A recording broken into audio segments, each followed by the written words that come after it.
Amado Padre que estás en los cielos, en este momento solo tenemos palabras de gratitud a ti por tu mano poderosa cuidando nuestra vida. A veces cuando llega así el fin del día, parece que fue un día normal, que todo fue bien, pero no sabemos que en algún momento, sin que ni siquiera percibiéramos, tu mano poderosa nos ha librado de la muerte. Señor, gracias porque estamos vivos, gracias porque estamos felices aquí. Y gracias por estas personas han separado este tiempo para venir aquí. En este momento, Señor, no dejes que nadie vuelva vacío para la casa, que todos lleven la semilla de tu palabra en su corazón y que la palabra esta noche traiga esperanza, paz, el deseo de continuar soñando y de vencer.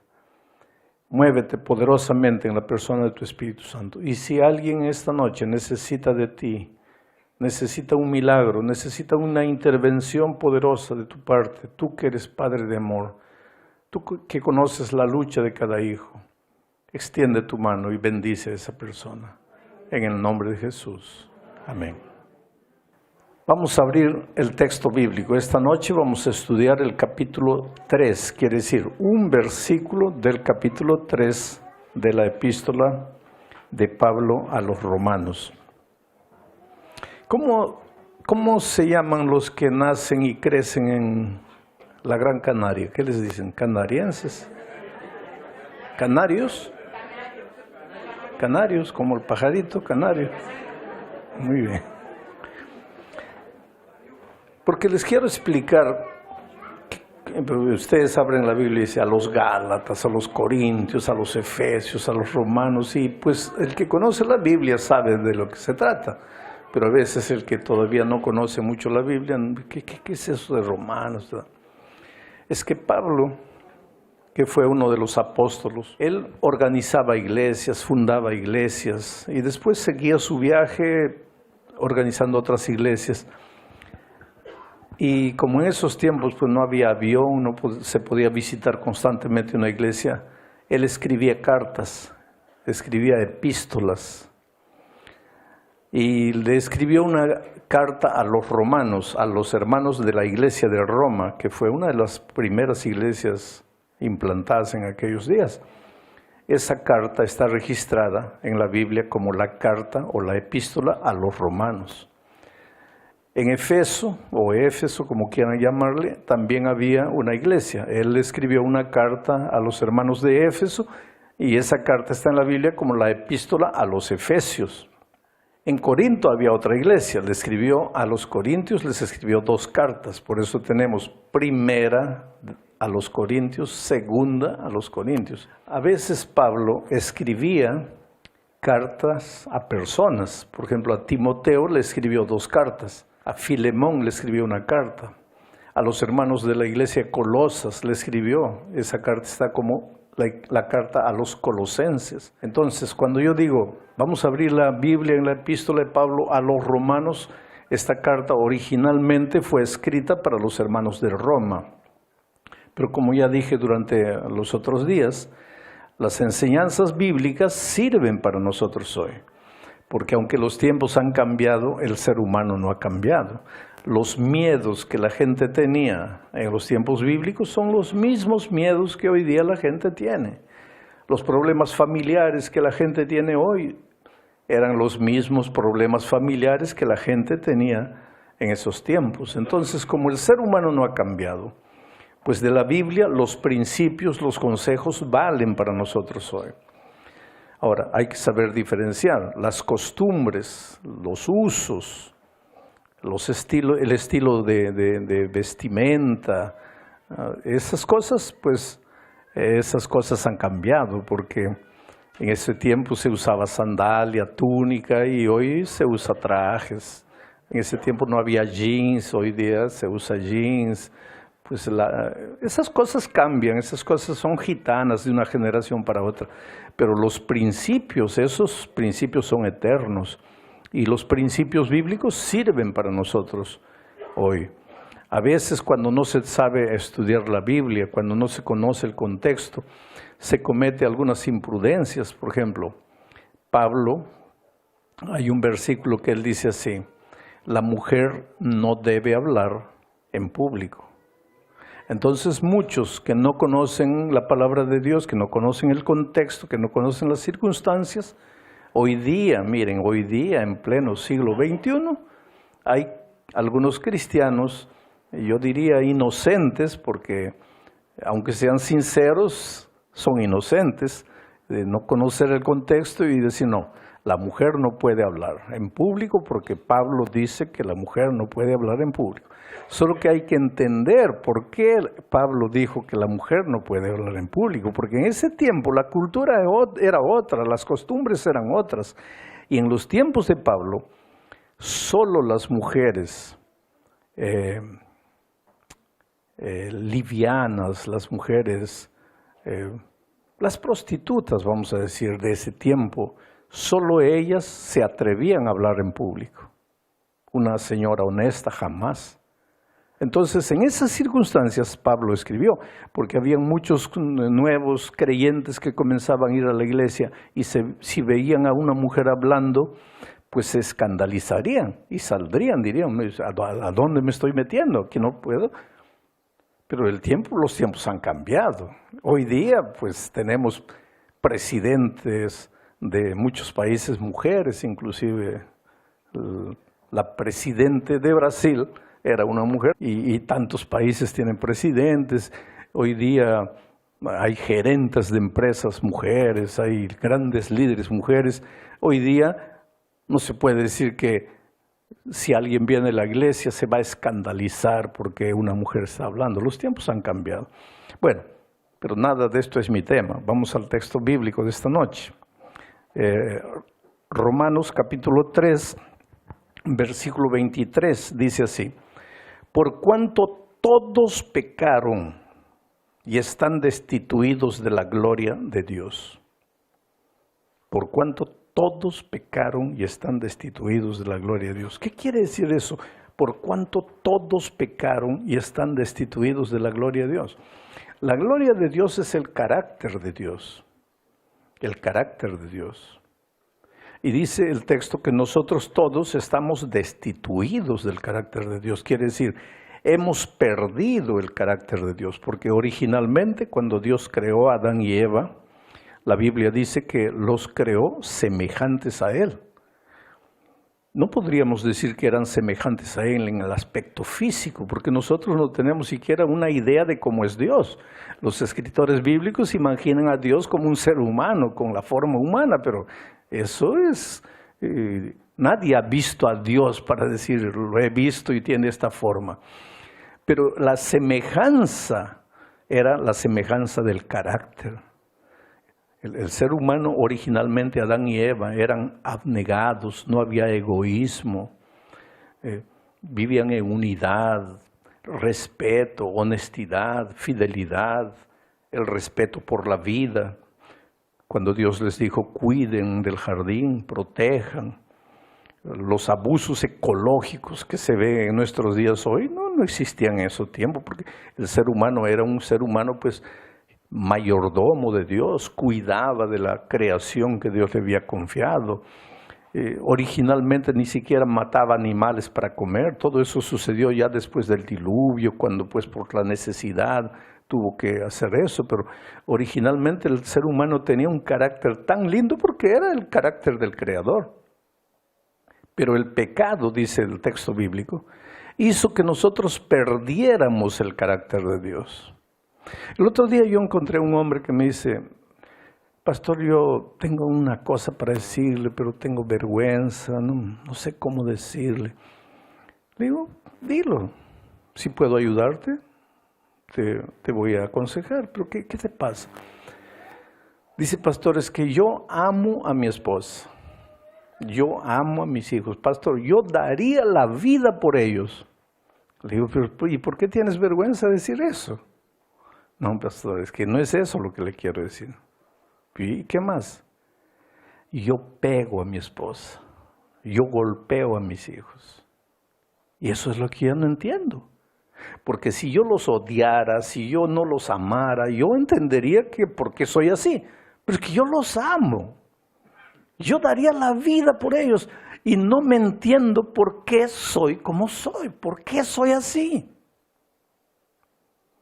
Y tú sabes que ese es el problema de todo ser humano. Quiere decir, el problema de golpear a la esposa era de él. De repente esta noche hay uno aquí que también tiene el problema de él. Pero ese no es el asunto es que todos nosotros tenemos problemas. Hacemos cosas de las cuales después nos arrepentimos, lloramos. Decimos, pero ¿por qué lo hice? ¿Cómo lo hice? Yo me acuerdo que en un país sudamericano tuve la alegría de ver bautizarse a una Miss. Ella fue Miss de su país. Y en el concurso Miss Universo fue la 9ª colocada, o sea, la 9ª chica más linda del mundo. Y era linda por fuera, pero por dentro era mucho más linda. ¿Y por qué te digo eso? Porque cuando conoció la palabra de Dios, dijo, yo voy a entregarme a Jesús y no quiero más vivir esta vida hueca, esta vida vacía. Ella, palabras de ella. Y estaba en la mitad del año de su reinado. Y renunciar a la corona significaba cerrar contratos millonarios que había hecho con empresas de moda, de perfume, de automóviles. Y renunció a todo para bautizarse. Y nadie podía entender, pero ella entró al agua del bautismo con una paz cuando salió del tanque del bautismo, feliz, exuberante. 3 años después se casó con un muchacho de la iglesia. Y circunstancialmente yo pasaba por ese país y me pidieron, ¿podría ser nuestro matrimonio? Le dije, mira, raramente lo hago, pero ya que voy a estar en esa ocasión ahí, tranquilo, los caso. Y hice el matrimonio. Pasaron unos 7 años, tenían 2 hijos lindos, una familia bonita, de esas familias que tú ves y dices así como quisieras ser miembro de esta familia. Una familia linda. Pero una noche me despierta él, desesperado, así, de madrugada, llorando. Y dice, pastor, arruiné todo, estoy destruido, estoy acabado. ¿Qué te pasó? Me dice, traicioné a mi esposa. Me metí con otra mujer y ella me descubrió. Y ahora ella quiere la separación. Yo ya le he pedido perdón, ya he llorado, ya me he arrodillado delante de ella. Ella no quiere, pastor, no quiere perdonarme. Y si ella no me perdona, pastor, yo me muero. Ya, ¿para qué vivir sin ella? Sin mis hijos, se acabó mi vida, pastor, ayúdeme, por favor.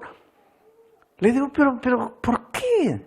¿Dónde encontraste una mujer más bonita por dentro, por fuera que la tuya? Y él dice, pastor, eso es lo que no entiendo, pastor. ¿Por qué lo hice? Pues esas son las cosas de la vida. Hay cosas que hacemos y no entendemos. El médico te dice, mira, si fumas un cigarro más, estás reventado con el pulmón. Y lo sigues haciendo. Y después el médico te pregunta, pero yo te dije que no fumaras más. Sí, pero es que no te entiendes. Estás joven, 50 años, tu hígado destruido ya por el alcohol. Y para remate, tienes unos 3 hijitos pequeñitos, que los amas, que darías la vida. Sabes que si sigues bebiendo te vas a matar y vas a dejar a esos niños huérfanos. Y los amas, darías la vida por ellos. Y sigues bebiendo. Y no te entiendes y te preguntas, ¿por qué soy así? Ahora vas a entender esta noche por qué eres así. No eras así. Cuando salimos de las manos de Dios, Adán y Eva, no eran así. Tenían el carácter de Dios. Jamás hacían tonterías. ¿Pero por qué pecaron? Pues esa es una tontería que no tiene explicación. Porque te digo una cosa, mira, después de que Adán y Eva pecaron, todos nosotros ya nacemos, ya venimos al mundo con lo que se llama la naturaleza pecaminosa, o sea, la tendencia a hacer el mal. El egoísmo ya nace con nosotros, ya somos Y te voy a decir algo para que entiendas. Ese niñito que está en tus manos, ahí en tu brazo, es egoísta. Pero ¿cómo puede? Y si es un egoísta, es un pecador. Pero pastor, es un niñito.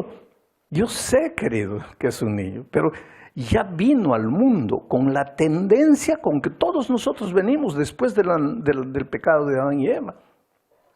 Tendencia a ser egoísta. Mira, te voy a mostrar. Coloca 5 niños alrededor de una mesa y 6 pedazos de torta. ¿Torta le llaman? Tarta, de pastel de cumpleaños, tarta.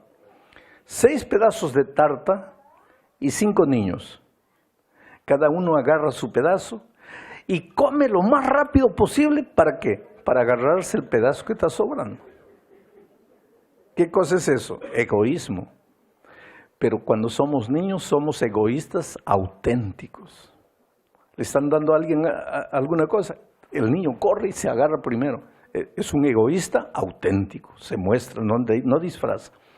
A medida que vamos creciendo, seguimos egoístas, pero aprendemos a disfrazar nuestro egoísmo. Coloca en la misma mesa 6 pedazos de tarta y 5 adultos. Cada uno agarra su pedazo, come con todo cuidado, mira el pedazo que está sobrando, pero nadie agarra. Tú. Pero todo el mundo se está muriendo de ganas de comer. ¿Tú te das cuenta?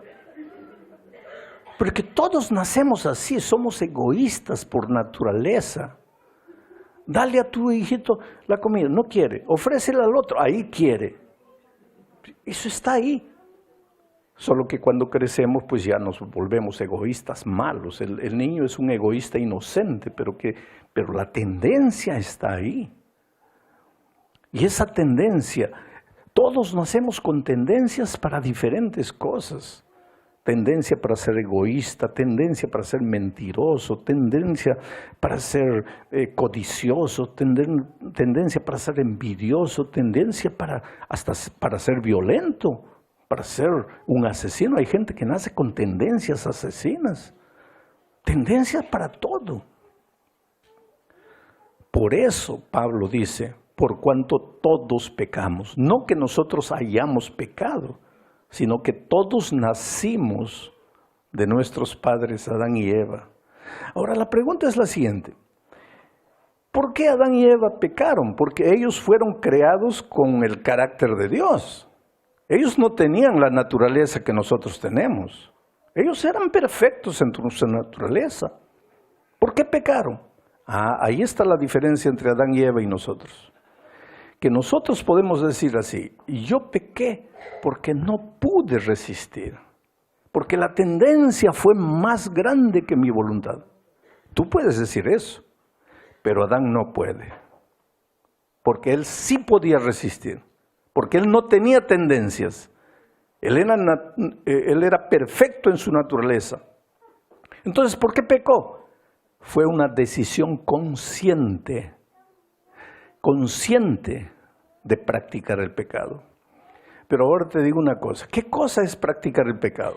Porque esto es lo que no entendemos a veces. Mucha gente piensa que el pecado de Adán y Eva fue comer una manzana, un fruto, dice la Biblia. Que sea manzana, plátano, naranja, no importa, un fruto. Mucha gente piensa que el pecado de Adán y Eva fue comer un fruto. Ahora, querido, espera un poco. ¿Qué cosa mala hay en comer un fruto? ¿Qué cosa moral hay en comer un fruto? El pecado no fue comer un fruto.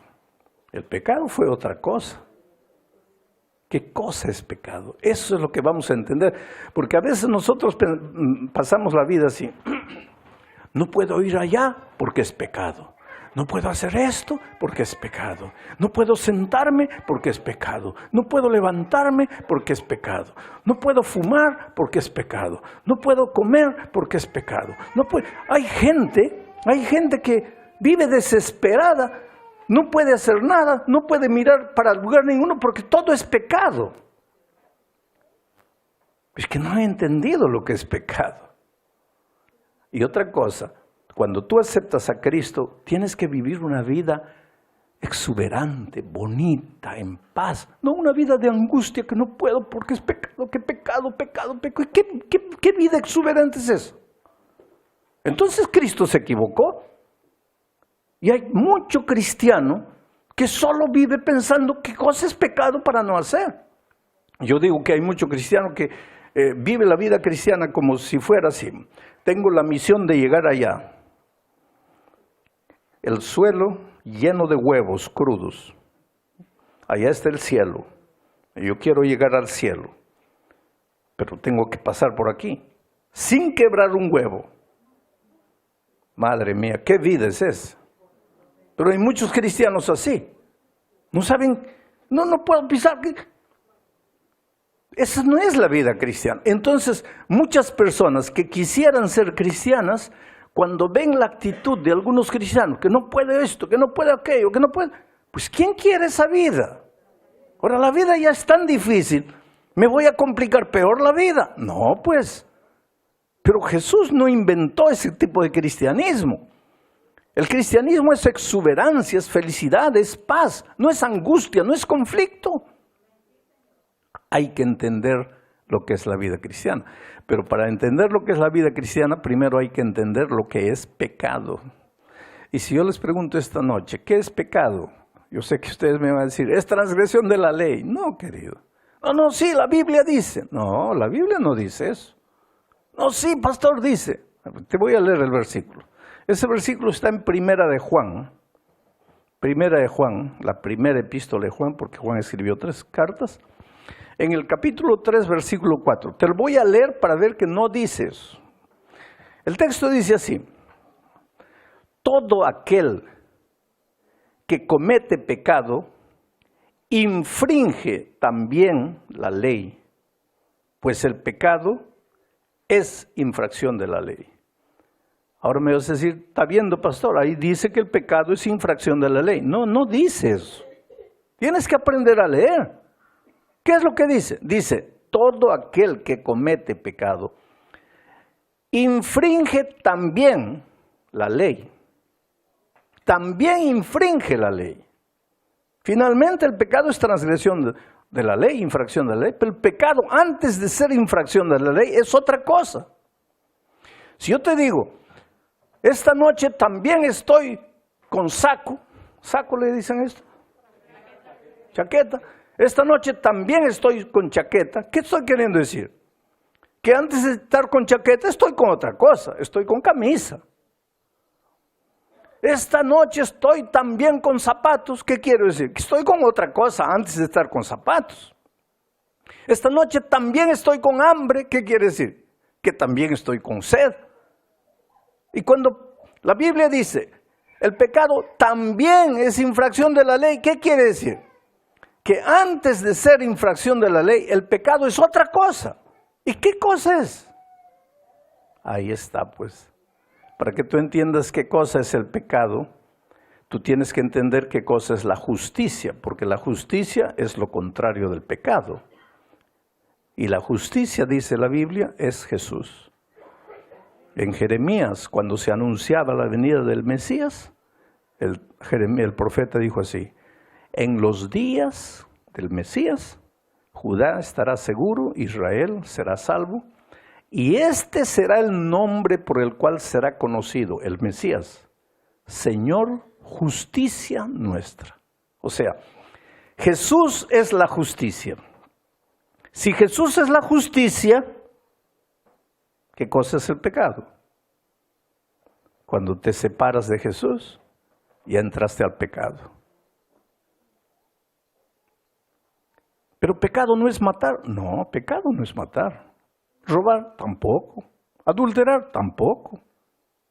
Y muchos de ustedes se están asustando conmigo esta noche, pero yo te voy a decir lo que la palabra de Dios dice. Y te voy a probar lo que estoy diciendo.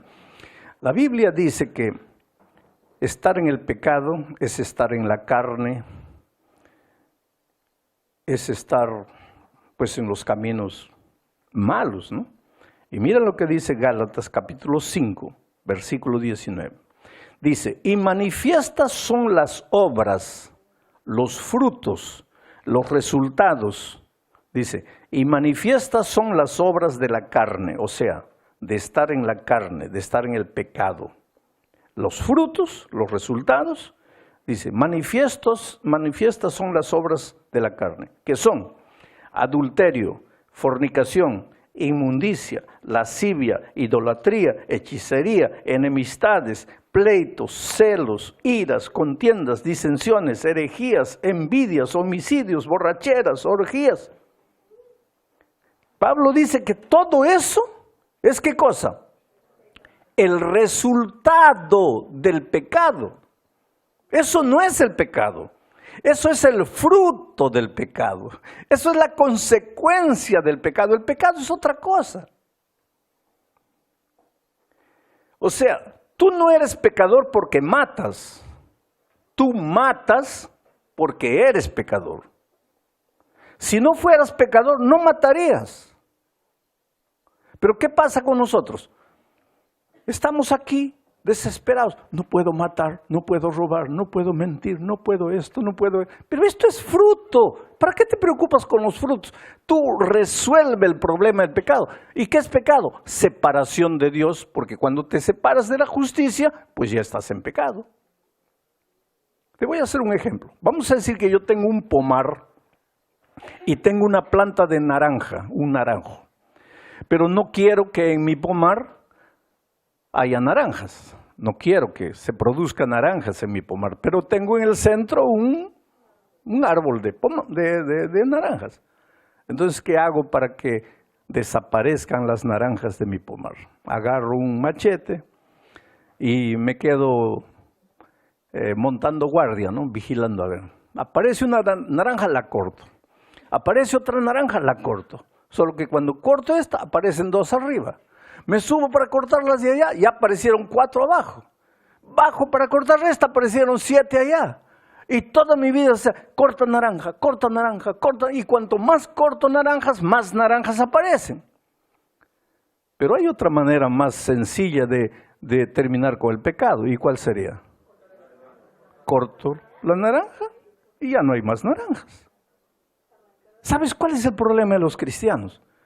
Que en lugar de resolver el problema del pecado, están queriendo resolver los problemas. En lugar de cortar el árbol de naranjo, el naranjo, están queriendo cortar las naranjas. Te olvidas que si cortaras el árbol de naranja, ya no habría naranjas. ¿Y cómo se resuelve el problema del pecado? Pues si pecado es separarte de Dios, ¿cómo resuelves el problema del pecado? Vuelve a Dios. Vuelve a Dios. Y cuando estás en convivencia con Jesucristo, las naranjas van desapareciendo solitas de tu vida. Y el mejor ejemplo es Juan. A Juan le habían puesto un apodo y su apodo era Hijo del Trueno. Ahora imagínate cómo era el carácter de Juan para que le dijeran hijo del trueno, porque a una mansa palomita no le van a decir hijo del trueno. El tipo era terrible, era egoísta, malo, así, boca sucia, hablaba palabras horribles, feas. No quería ser así, pero era así. Había nacido, las tendencias estaban ahí. Le decían hijo del trueno. Y un día encontró a Jesús y fue a Jesús. Y comenzó a vivir con Jesús. Y en la convivencia con Jesucristo, ¿qué sucedió? Su carácter horrible fue cambiando, porque Jesucristo te va cambiando. No te cambia en un instante. El proceso te lleva a veces toda la vida. Pero cuando encontramos a Juan de nuevo, lo encontramos en la isla de Patmos, ya viejito, con 100 años. Y ahora su apodo ya no es hijo del trueno. ¿Cuál es su apodo ahora? Discípulo del amor. Ahora, ¿en qué momento el hijo del trueno se volvió discípulo del amor? Él no puede decir. Porque cuando tu vida cambia, tú no te das cuenta. Pero los que están a tu lado se dan cuenta. Tú no te das cuenta, porque tú siempre te ves imperfecto. Pero tu familia, tu esposa, tus hijos se dan cuenta, estás cambiando. ¿Qué te está pasando? es que el Espíritu de Dios va transformando tu vida. Entonces, querido, la solución, si quieres vivir una vida bonita en Cristo, si no quieres maltratar a la gente que amas, si no quieres hacer las tonterías que haces, si estás cansado de hacer cosas de las cuales te arrepientes, todo lo que tienes que hacer es ir a Jesús. Pero ¿qué pasa con las personas? Se quedan aquí, dicen, sí, yo voy a ir a Jesús, pero primero voy a corregir mi vida. Yo me voy a entregar a Jesús, pero primero tengo que cambiar. Yo me voy a entregar a Jesús, pero primero tengo que dejar esto, tengo que dejar... Querido, tú no tienes que dejar nada. Para ir a Jesús no tienes que dejar nada. Porque si tú solito pudieras cambiar, pudieras dejar, pudieras vencer, ¿para qué necesitas de Jesús? Tú tienes que ir a Jesús justamente porque tú no puedes. Y la mejor lección te la enseña el propio Señor Jesucristo cuando contó la parábola del hijo pródigo. El hijo pródigo estaba en el chiquero de los puercos, oliendo a puerco, el excremento de los puercos pegado en su ropa, cabello largo, sucio, que nunca se lavaba, nunca se bañaba, los piojos cayéndole, vestido de harapos, comiendo comida de puerco, oliendo a puerco. Y él dijo así, me levantaré e iré a mi padre. Pero no se quedó ahí, sino que se levantó y fue. Ahora yo te pregunto, ¿qué dice la parábola? Que antes de ir al padre, el hijo pródigo se bañó, se cambió de ropa, se cortó el cabello, se puso bonito, se echó perfume y bien limpiecito se fue al padre. ¿Dice así la parábola? No. Él volvió al padre como estaba, oliendo a puerco. Fue así sucio. ¿Y qué dice la parábola? Que cuando el padre lo vio, corrió y cuando quiso abrazarlo, dijo, ¡ay, qué asco! Yo quisiera abrazarlo, pero así no lo voy a abrazar. Primero báñenlo. ¿Es eso lo que la parábola dice? No. El padre lo abrazó como estaba y lo besó. Porque te digo una cosa, que tú puedes haber vivido la vida que hayas vivido. Tú puedes haber hecho lo peor que hayas hecho. Dios jamás va a tener asco de ti. Él te ama. Te ama como eres, te ama como estás. Tú no tienes que cambiar nada. Tú tienes que venir a Él como estás. Él en su amor es el que te va purificando, te va cambiando, te va limpiando, te va haciendo otro hombre, otra mujer. Pero tú solo nunca lo vas a hacer. Y ahora te voy a contar una historia. Porque hasta aquí te prediqué la teoría. Pero ahora quiero mostrarte cómo la teoría funciona en la vida diaria.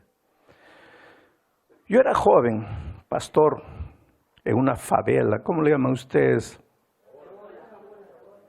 Unos barrios pobres donde la gente entra no hay agua, no hay desagüe. Con el tiempo ya el gobierno les va dando todo. Pero bueno, en esa favela donde yo trabajaba, en ese barrio pobre, pues era nido de delincuentes. Los delincuentes se escondían ahí. Tanto así que la policía cuando entraba ahí, entraba en así grupos de 40, así para protegerse, porque mucha violencia. Y yo fui pastor de ahí. Y me mandaron a organizar, a plantar una iglesia, porque no había iglesia ahí. Yo tenía en ese tiempo 22 años, estaba muchacho, lleno de sueños, lleno de vida. Dijo, no, yo quiero este desafío. Y me fui ahí. Y subía y bajaba, y por esa favela, porque era en un cerro así, pues tratando de hablar del evangelio a las personas y todo. Y estaba predicando 90 noches seguidas en el cerro, en el salón comunitario. Y entonces, un día estaba andando por ahí y un perro comenzó a ladrarme. Un perro comenzó a venir atrás de mí ladrándome. Y yo aprendí una lección ahí. Y te voy a dar un consejo. Cuando un perro te ladra, no corras. No corras nunca. Y no te estoy hablando solo de los perros. Te estoy hablando simbólicamente. Cuando en la vida un perro te ladra, no corras. Porque te va a ir peor. Y tampoco les hagas caso a los perros. Deja que ladren. Pero yo no sabía, pues. Y corrí. ¿Y para qué corrí?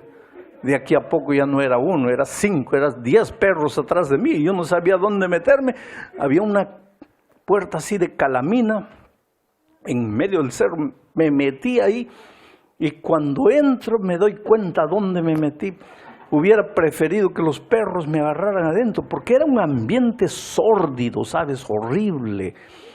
Un olor a cigarro, alcohol, no tenía ventilación, mujeres ebrias, ceniza de cigarro en las mesas, fotografías de mujeres desnudas en las paredes. Pensé, madre mía, ¿dónde entré?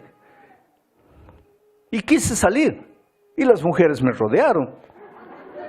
Y les dije, miren, es que yo entré porque los perros me estaban pidiendo, ya me voy. Y no me dejaban salir, ebrias. Pues tuve que ser medio malcriado, empujando una a otra y me fui. Pasaron algunos días, me olvidé del incidente. Y un día yo estaba tomando un vaso de agua en una esquina en la tienda. Y una señora me dice, usted entró el otro día a mi casa cuando los perros lo estaban persiguiendo.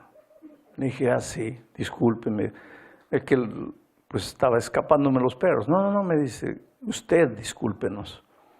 Creo que nosotras fuimos malcriadas con usted. Le dije, no te preocupes, yo soy pastor, estoy predicando todas las noches en el salón comunitario. Ve esta noche, lleva a tus amigas.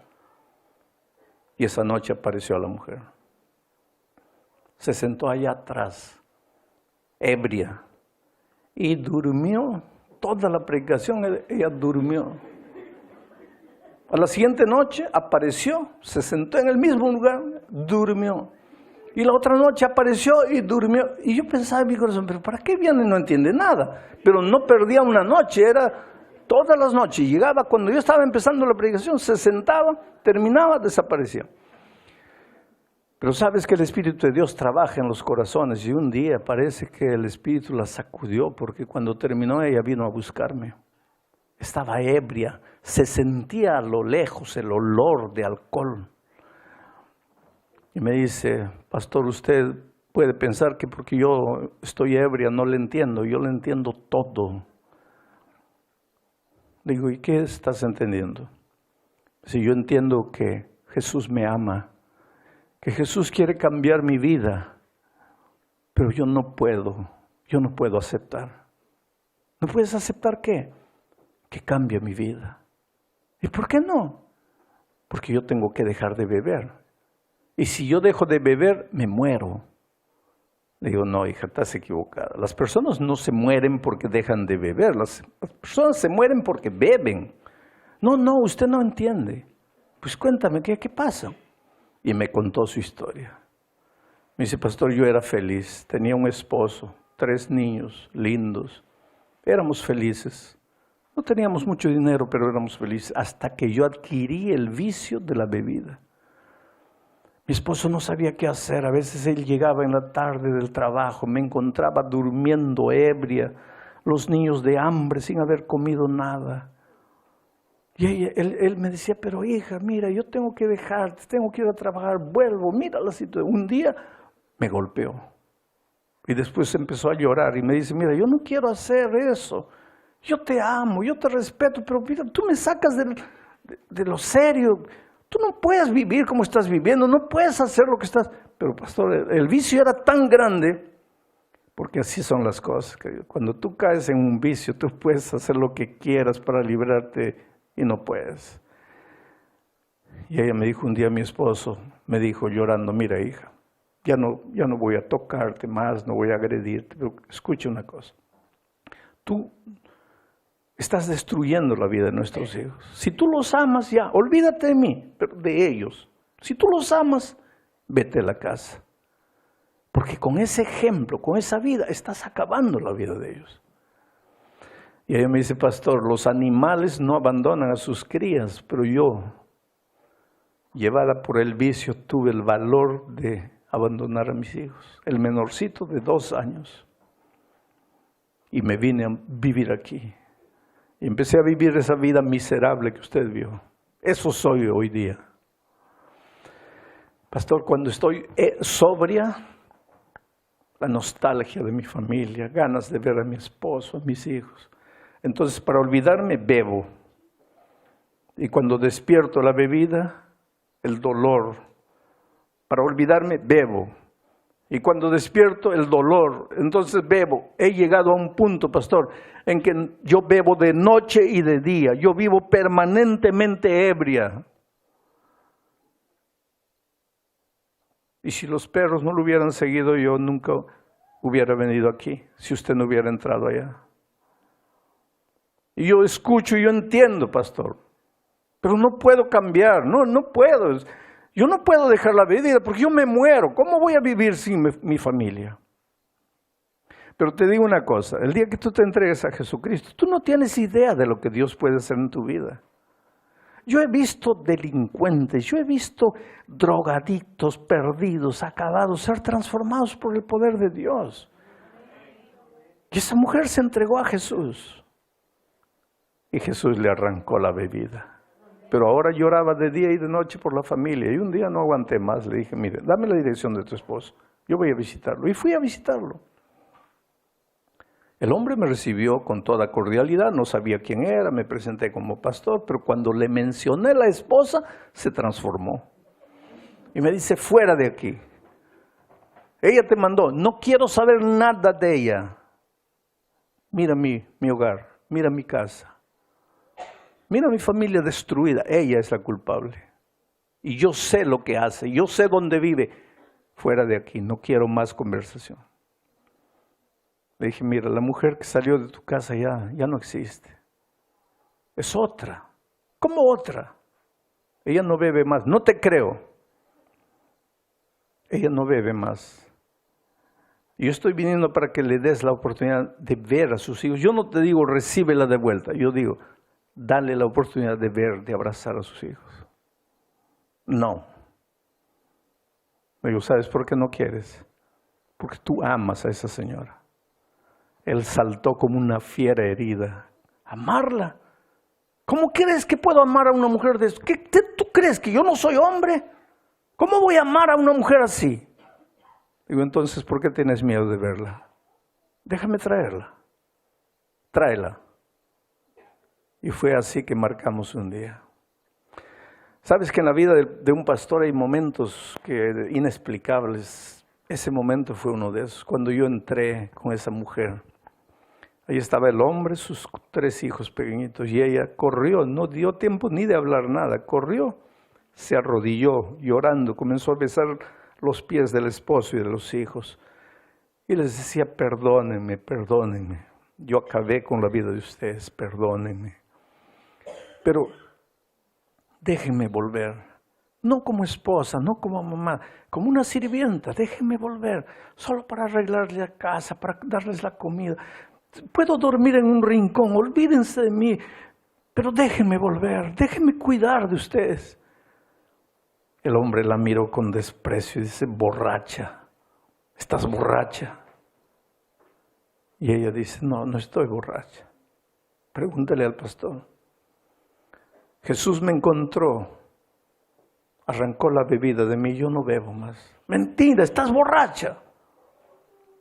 No, yo no bebo. Levántate. Ella se levantó, él la olió, la miró. Dice, no estás borracha. No. Jesús me libertó del alcohol. Entonces escuché decir a ese hombre una de las cosas más bellas que he escuchado a alguien decir. Si Jesús fue capaz de cambiar tu vida, yo quiero conocer quién es ese Jesús. Y sabe que unos meses después yo tuve la alegría de ver bautizada a esa mujer, a su esposo y al hijito mayor de 12 años. Pero yo no les contaría esta historia, si no fuera que un mes después organicé un picnic, un paseo al campo, a la orilla de un río bonito. Y estaban ahí todos jugando, paseando, divirtiéndose. Y yo estaba sentado solo a la orilla del río y de repente siento que alguien está atrás de mí. Me vuelvo. Y era esa señora con un helado en la mano. Me dice, pastor, lo estuve buscando. Quería darle este helado. Todo derretido ya el helado. Y me dice, pastor, hace un rato yo estaba mirando. Yo estaba sentada debajo del árbol, mi esposo y mis hijos jugando pelota. Y ahí comenzó a llorar. Me dice, pastor, mi esposo y mis hijos. Yo no tenía nada. Yo lo había perdido todo. Yo no tenía ni esposo, ni hijos, ni dignidad, ni respeto propio.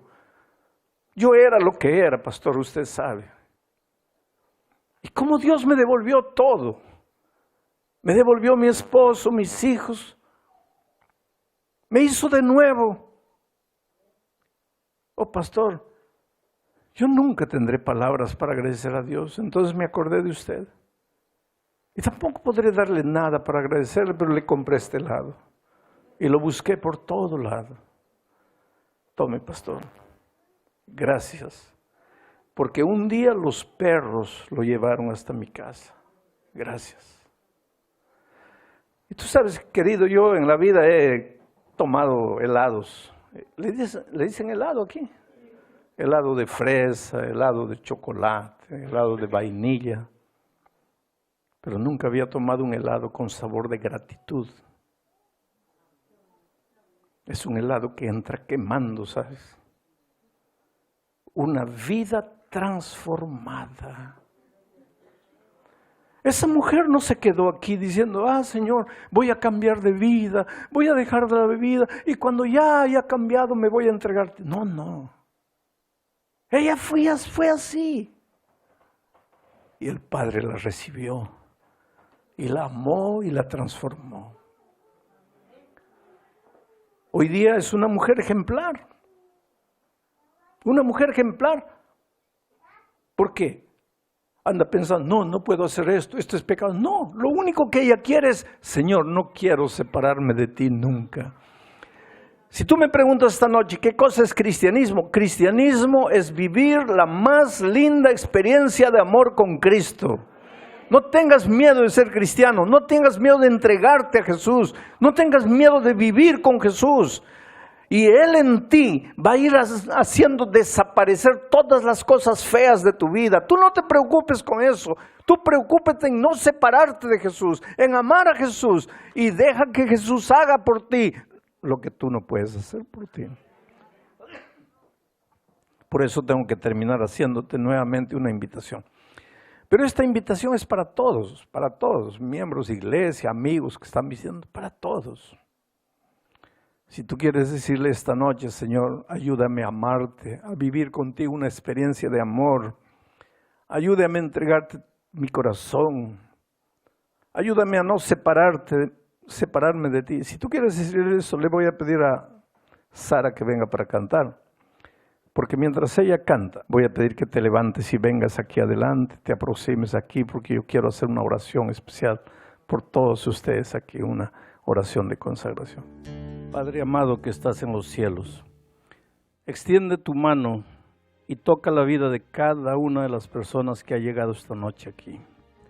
Responde la oración silenciosa de cada uno y que esta noche todos vayamos con la decisión en el corazón de vivir más cerca de ti, de devolvernos a ti, de caminar contigo en una experiencia diaria de amor, de comunión. Guárdanos ahora, llévanos con paz a cada uno hasta donde debe ir, en el nombre de Jesucristo. Amén.